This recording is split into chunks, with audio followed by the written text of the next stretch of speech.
Hello, welcome to the first episode of the Roblox Talent Show admin series. I was inspired by another admin here at RTS. You may know her, Anne. So she's pretty cool, and I really wanted to do my own episode of the series because, you know, why not? I recently passed staff applications, and now I'm an admin, so I just want to show you all a little POV. So if you ever become an admin, maybe this can help you, or maybe if you're just wondering how administrators do their job, this video will be able to answer it all. I will be answering some questions at the end, some FAQs, so feel free to stick around till then. Alright, let's get into it.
thank you guys for watching this video.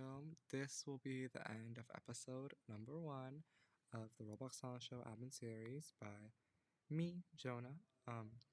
So yeah, thank you guys for watching. I did say I would answer some FAQs, so I'm gonna go ahead and answer them. Question number 1 is how to become an administrator. Okay, so basically all you have to do is join our community Discord. Once you join, make sure to verify with BloxLink. Once you verified, you can check out the announcements channel, and the announcements channel will have information on how to become an administrator when applications are posted.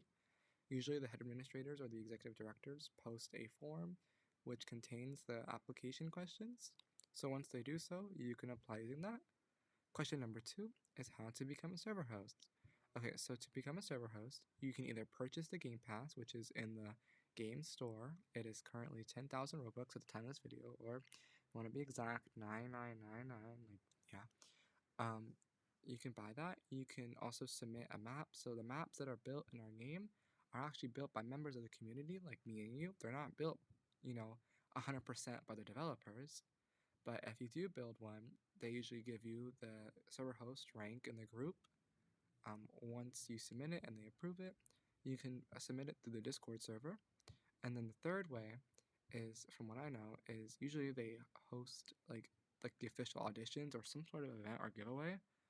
But also you have to be in the community Discord, like I said earlier, in order to participate in that. So yeah.